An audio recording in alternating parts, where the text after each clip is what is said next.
Good morning सभी बच्चे को दिशा मैथमेटिक क्लासेस सीखेंगे। आज नया साल है, नया साल की मुबारकबाद सभी को देता हूं और सब नया साल में खुश रहो। और आज की पढ़ाई जो है सबसे बेहतर है ताकि बच्चे सब जो भी है तैयारी कर रहे हैं उनका पढ़ाई हमेशा जारी रहे।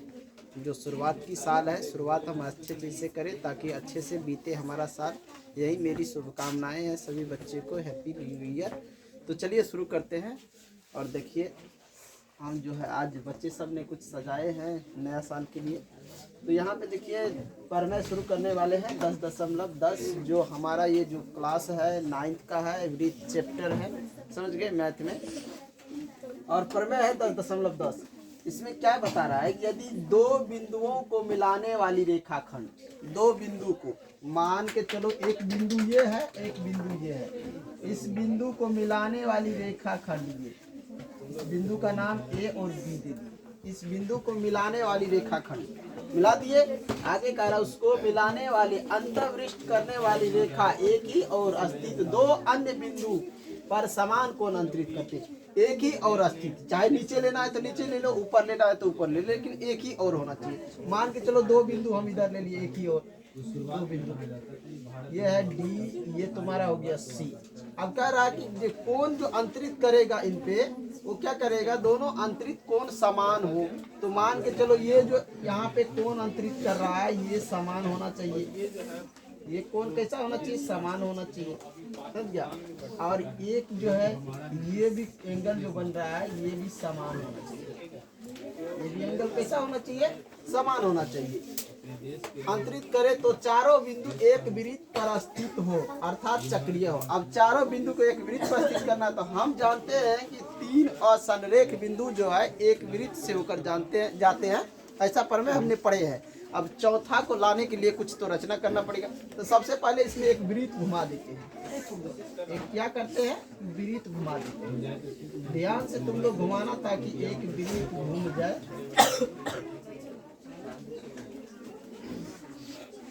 चलो हमने क्या किया, एक वृत्त ले लिया और वृत्त के बाहर एक बिंदु स्थित है।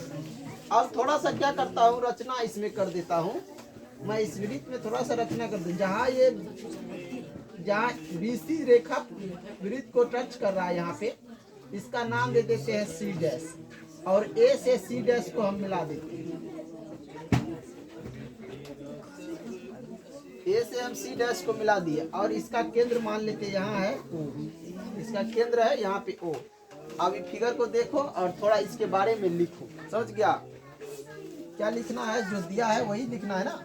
हमें देखो, हमें इसमें क्या करना है, यानी दो बिंदु जो लेना है, ये बिंदु इस वृत्त पर है, ये हमको सिद्ध करके दिखाना है कि ये जो चारों बिंदु, तीन को तो है ही वृत्त पे, एक यहाँ एक यहाँ यहाँ, ये जो बाहर है इसको भी यहाँ लाना। इन दोनों को समानुपाती दिखा देंगे ताकि ये यहाँ आ जाए। तो हमारा चारों जब वृत्त पे बिंदु हो जाएगा तो वो क्या हो जाएगा, चक्रीय हो जाएगा। यानी पोस्ट में लिखा है ना चक्रीय चतुर्भुज, यानी चक्रीय चतुर्भुज भी हो जाएगा। ये हमको सिद्ध करके दिखाना है। देखो दिया है रेखाखंड ए बी द्वारा, शुरू में हमने रेखाखंड ए बी लिए थे, रेखाखंड ए बी द्वारा बने कोण, रेखाखंड ए बी द्वारा बने कोण एंगल ए डी बी तथा angle A C B, angle A D B. और यहाँ पे क्या कर रहा है, एक ही और स्थित दो अन्य बिंदु पर समान कोण अंतरित करता है। एंगल डी जो है एंगल सी के बराबर है, समान कोण अंतरित कर रहा है। ये प्रमेय कर रहा है, ये हमको दिखाना है। तो एंगल ए डी बी तथा एंगल ए सी बी समान है। ये दोनों कोण क्या है, समान है। ये कोण बराबर में है, ये कोण समान है। तो सिद्ध करना है, इसमें जो सिद्ध करना है उसको लिखेंगे ए बी सी तथा डी, डी क्या है, चारों, या चक्रीय भी बोल सकते हैं, चारों वृत्त पर स्थित है। स्थित चारों बिंदु कहाँ है, वृत्त पर स्थित है। या ऐसे भी लिख सकते हैं, या ए बी सी तथा डी एक चक्रीय चतुर्भुज है। ABCD क्या है? एक चक्रीय चतुर्भुज है, ये भी कह सकते हैं। अब इसमें थोड़ा सा हमने रचना करते हैं, यहाँ दिखाई दे रहा है नीचे, थोड़ा सा हम रचना नहीं लिखते, रचना जो हम किए हैं ना उसको भी लिख देते। रचना में BC पर एक बिंदु, BC जो है ये BC, इस पे एक बिंदु लिए हैं C डैश, एक बिंदु C डैश जो वृत्त पर स्थित है। C डैश को A से मिलाया, C डैश को हमने क्या किया? A से मिला दिया। आए समझ में? तो यहाँ तक सभी समझ गए, किसी को कोई दिक्कत नहीं। यहाँ तो प्रमेय लिखा हुआ है और जो हम रचना किए हैं यहाँ पे फिगर बनाए, उसके जो दिया है फिगर में जो सब दिए हैं, जो सब दिए है वही काम यहाँ पे हम किए हैं। यहाँ तक समझ गया? इनको मिटा के आगे बढ़ते हैं। चलिए अब हम प्रमाण देते हैं। जो भी फिगर हम तो मिटा दिए हैं, फिर एक बार फिगर हम ले लेते हैं। फिगर को नहीं मिटाना चाहिए, फिर भी मैं ले लेता हूँ। ये हमारा फिगर था, फिगर तो सभी बच्चे बना लिए थे। फिगर फिर भी देख लो, फिगर भी हम मिटा दिए थे। यहाँ पे C था और यहाँ पे C डैश, इसको इस मिला के रचना द्वारा इनको यहाँ पे यहाँ पे ले लो। यहाँ केंद्र था, मान के चलो O, ये A है, B है और ये हमारा फिगर था। समझ गए? अभी फिगर को प्रमाण से समझाते हैं। एंगल ADB बराबर एंगल AC, ये कोण और ये कोण जो बराबर है, ये प्रमेय ही में ही दिया हुआ था, तो दिया था यहाँ पे लिख देना, दिया है, पहले से दिया हुआ था। ये आवाज क्यों इतना कर रहा है? एंगल ADB बराबर एंगल AC डैश B। समझ गया? अब जब ये एंगल बराबर है तो ये एंगल भी बराबर होगा। क्यों होगा? तो यहाँ पे लिख देंगे, एक ही वृत्तखंड द्वारा बने कोण, एक ही वृत्तखंड द्वारा बने कोण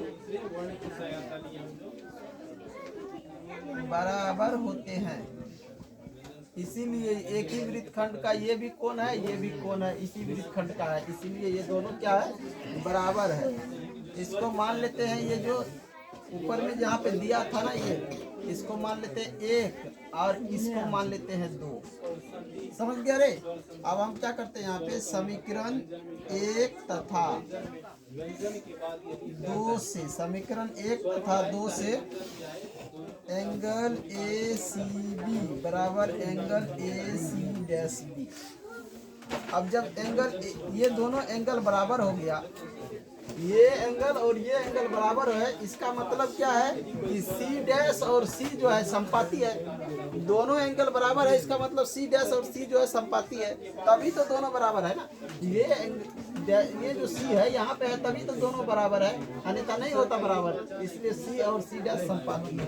तो यहाँ पे हम लिख सकते हैं, इसलिए C तथा C डैश संपाती है। चूंकि C डैश वृत्त पर स्थित है, चूंकि क्या है? C डैश जो है वृत्त पर स्थित है, इसलिए C भी वृत्त पर स्थित होगा, C भी क्या होगा? वृत्त। C डैश जब वृत्त पर स्थित है और दोनों एंगल बराबर है, ये और ये, इसका मतलब C डैश भी उसी पर स्थित होगा। आज समझ में? आगे अब देखो, हम यहाँ पे लिख सकते हैं, अतः ABC और D वृत्त पर स्थित बिंदु है, या ABCD एक चक्रीय चतुर्भुज चतुर्भुज है, चक्रीय चतुर्भुज है, ये हम प्रूव कर दिए। समझ गया? क्योंकि हम जानते हैं कि 3 असंरेख बिंदु से वृत्त घूमता है, तो चौथा जो है क्या होता है, वहीं पे आके चौथा बिंदु अगर कहीं है वृत्त पे तो वो वहाँ आता है, तो वो चक्रीय चतुर्भुज बन जाता है। ये हम जानते हैं। तो जो हमारा सवाल था हमने प्रूव कर दिए। अब चलते हैं अगले प्रमेय की तरफ। तो चलिए, अगला प्रमेय हमारा है 10.11। चक्रीय चतुर्भुज के सम्मुख कोणों के प्रत्येक युग्म 180 डिग्री का होता है। ये हमको सिद्ध करके दिखाना है। समझ गए? प्रमेय क्या कह रहा है कि चक्रीय चतुर्भुज के सम्मुख कोणों का प्रत्येक युग्म 180 डिग्री का होता है। ये सिद्ध करके हमको दिखाना। तो सबसे पहले एक चक्रीय चतुर्भुज बना लो। एक वृत्त की रचना करो और उस वृत्त पर 4 को बिंदु दे दो, क्योंकि जानते हैं हम कि वृत्त पर 4 बिंदु जब स्थित होता है तो वो चक्रीय चतुर्भुज बनाता है। तो हम यहाँ पे बना देते हैं, यहाँ पे केंद्र ले लेते हैं। चक्रीय चतुर्भुज यहाँ पे हम बना देते हैं। ये हमारा चक्रीय चतुर्भुज हो गया। अब हम क्या करते हैं, इसको ना, ये केंद्र O है, यहाँ से मिला दे, इसको परिणाम दे दो A, B, C और D।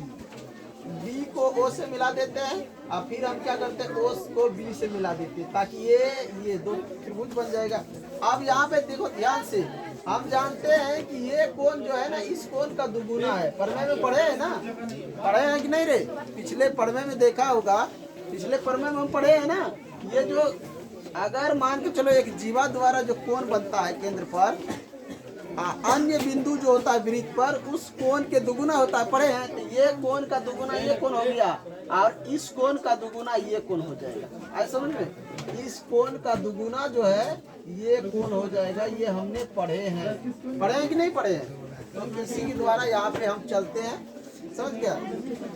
चलो यहाँ पे लिखो जो दिया है, दिया है ओ वृत्त का केंद्र है तथा ABCD एक चक्रीय चतुर्भुज है, तो सिद्ध करना है angle A plus angle C बराबर 180 डिग्री तथा angle B plus angle D बराबर 180 डिग्री। आज समझ में रे? यानी क्या कह रहा है कि सम्मुख, चक्रीय चतुर्भुज के सम्मुख, तो मान के चलो इसके सामने वाला ये कोण होगा ना, और इस कोण के सामने वाला ये कोण होगा, तो ये और ये मिला के 180 डिग्री होना चाहिए, और ये मिला के कितना होना चाहिए? 180 होना चाहिए। अच्छा एक बात बताओ, चतुर्भुज के चारों कोण का योग कितना होता है? चतुर्भुज के चारों कोण का योग कितना होता है? ये कोण हम जानते हैं ना, चतुर्भुज के चारों कोण 360 होता है। तो हमको तो 2 कोण मिला के 180 होगा कि नहीं होगा? हमें यहाँ पे लिख के यही दिखाना है। कुछ इसमें रचना कर लेते हैं। जिस जो हम रचना किए हैं ये सब हमारा रचना ही है। तो ये जो मिलाए हैं ये रचना ही है। O से B तथा D को मिलाया, O से B और D को क्या क्या मिला दिया है। अब प्रमाण,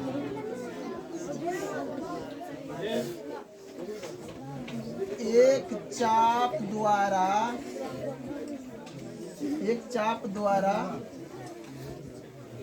केंद्र पर अंतरित कोण वृत्त के शेष भाग के किसी बिंदु पर, वृत्त के शेष भाग किसी बिंदु पर, यानी कि ये जो है, ये जो बिंदु बाहर है, ये मान के चलो ये शेष भाग हो गया, ये इसको लेते हैं तो ये शेष भाग, और इसको लेते हैं तो ये हो जाता है शेष भाग। एक चाप द्वारा, मान के चलो अगर हम ये यहाँ से ये चाप ले ले, ये चाप लिए, तो हमारा ये चाप हो जाता है, उसके बाद ये हमारा वृत्त की दूसरे तरफ हो जाता है, या ये चाप लेते हैं तो ये हमारा अलग बिंदु हो जाता है। तो एक चाप द्वारा केंद्र पर आंतरिक कोण वृत्त के शेष भाग के किसी बिंदु पर अंतरित कोण दुगुना होता है। अंतरित कोण दुगुना होता है। अब मान के चलो किसी शेष भाग, तो शेष भाग ये है, तो यहाँ वाला एंगल जो होगा ना, ये एंगल का दुगुना ये एंगल होगा, ये बता रहा है। वही यहाँ पे मैं लिखा हूँ भाषा में, एंगल BOD बराबर 2 एंगल C, या एंगल C बराबर 1/2 एंगल BOD। इसको मान लेते समीकरण, या तुम ऐसे लिख सकता है कि BOD ये एंगल जो है ना, ये एंगल इसका दुगुना है, या ये एंगल का आधा है ये एंगल, ये भी लिख सकता है। वही हम लिखे हैं यहाँ पे। समझ, यहाँ तक समझ गया ना? अब थोड़ा सा ऊपर मिटा के आगे बढ़ते हैं। अब देखो, इसके लिए तो हमने लिख लिए। अब रिफ्लेक्शन, ये एंगल दीर्घ चाप, मान के चलो ये छोटा चाप वाला था, अब ले लेते हैं बड़ा चाप, दीर्घ चाप, तो रिफ्लेक्शन ये हो जाता है। तो यहाँ पे लिखेंगे रिफ्लेक्शन एंगल BOD बराबर 2 एंगल A, या एंगल A बराबर 1/2 एंगल BOD। इसको समीकरण 2 मान लो। इस एंगल के बराबर हमने 2 गुना ले लिए थे इस एंगल को, इस एंगल के 2 गुना ले लिए हैं इस एंगल से। ऐसा समझ में? अब हम क्या करते हैं, समीकरण 1 तथा 2 से, समीकरण 1 तथा 2 से, समीकरण 1 और 2 को क्या करो, जोड़ दो। यहाँ पे लिख दो जोड़ने पर, या ऐसे डायरेक्ट जोड़ दो। Angle A plus angle C बराबर में हो जाएगा 1/2 रिफ्लेक्शन एंगल BOD। क्या दिख नहीं रहा है रे? इस ऊपर में लिख दो, छोटा एडजस्ट नहीं होता है। तुम लोग इतना लिख लेना, समीकरण 1 तथा 2 को जोड़ने पर, समीकरण 1 और 2 को जोड़ेंगे। मिटा देता हूँ थोड़ा सा आगे। समीकरण 1 और 2 को जोड़ो, समीकरण 1 और 2 को जोड़ो। Angle A plus angle C बराबर 1/2 रिफ्लेक्शन एंगल BOD, अब प्लस में 1/2 रिफ्लेक्शन एंगल, या रिफ्लेक्शन तो यहाँ पे नहीं है ना, इसमें नहीं, C वाला में नहीं है, इसी ये वाला में एंगल BOD। अब देखो, ध्यान से देखो, इसमें क्या करो ना, इसको निकाल दो इधर बाहर। अब हम जानते हैं कि ये दोनों जोड़ के इन दोनों के बराबर होता है, जानते हैं ना? इन दोनों को जोड़ते हैं तो इन दोनों के बराबर होता है। अब यहाँ पे देखो, angle A plus angle C बराबर, इन दोनों कॉमन ले लो, 1/2, बचता क्या है, रिफ्लेक्शन एंगल BOD, अब प्लस में angle BOD, angle A plus angle C बराबर में 1/2। अब देखो, ये एंगल और ये एंगल मिलके कितना डिग्री का होगा, जल्दी बताओ तुम लोग। ये एंगल और ये एंगल, आप देख रहा था ये एक रेखा है और इस पर ये एंगल बन रहा है, और ये एंगल, एक एंगल का जोड़ होता है 180। कोई अगर रेखा है उस पर एंगल जो बनता है कितना डिग्री का बनता है, 180। तो इधर भी 180, इधर भी 180, समझ गया? तो यहाँ कितना हो जाएगा, 360 डिग्री। अब तुम यहाँ से काट दो, कितना होता है, 180 डिग्री। अब यहाँ पे आ गया angle A plus angle C बराबर 180 डिग्री, हुआ कि नहीं? हमको पहला तो साबित हो गया कि इन दोनों के बराबर 180 लाना है। अब चलते हैं दूसरा जो था हमारा B और D, इसके बराबर भी 180 लाना है। तो हम यहाँ पे लिख सकते हैं, चूंकि angle A plus angle B plus angle C plus angle D बराबर में 360 डिग्री, होता है कि नहीं रे? चतुर्भुज के चारों कोण का योग 360 होता है, वही मैं यहाँ पे लिख दिया हूँ 360 डिग्री। यहाँ पे लिख सकते हैं चतुर्भुज के चारों कोणों का योग 360 डिग्री होता है। चतुर्भुज के चारों कोण का योग कितना होता है? 360 डिग्री। तो हम यहाँ पे एंगल ए और एंगल सी के बराबर कितना होगा? 180 हो जाएगा। तो हम यहाँ पे लिख सकते हैं 180 डिग्री या प्लस में एंगल बी या प्लस में एंगल डी बराबर में 360 डिग्री लिख सकते हैं ना, या angle B plus angle D बराबर 360 डिग्री। और ये 180 जब उधर जाएगा तो माइनस में 180 हो जाएगा कि नहीं? अब यहाँ पे बताओ, थोड़ा सा मिटा देता हूँ इस बीच में। Angle B plus angle D बराबर में 360 में 180 घटेगा, कितना बचेगा? 180 डिग्री बचेगा। तो यहाँ एक प्रूफ तो यहाँ हो गया, दूसरा प्रूफ यहाँ हो गया। हमको यही प्रूफ करना था और ये प्रूफ करना था, हो गया ना दोनों प्रूफ। किसी को कोई दिक्कत? अब इसका थोड़ा सा भाषा हम नीचे में लिख दे, मिटा के इसको मिटा देता हूँ। थोड़ा सा भाषा है उसको लिख देते हैं, भाषा भी लिखना जरूरी रहता है। हम यहाँ पे लिख सकते हैं angle A plus angle C बराबर 180 डिग्री है, तथा angle B plus angle D बराबर 180 डिग्री होता है। ये हो गया। अब तुम्हें पता चल गया ना कि जो भी चक्रीय चतुर्भुज होते हैं उसमें सम्मुख कोण का योग क्या होता है? प्रत्येक सम्मुख कोण का युग्मों का जो योग होता है उनका 180 डिग्री योग होता है। यही हमको सिद्ध करना था, जो कि हमारा ये प्रमेय था 10.11 प्रूव हो चुका है। तो इन्हीं के साथ मैं इस वीडियो को एंड करता हूँ और सभी बच्चे से अनुरोध करता हूँ चैनल को सब्सक्राइब और लाइक जरूर करें। धन्यवाद।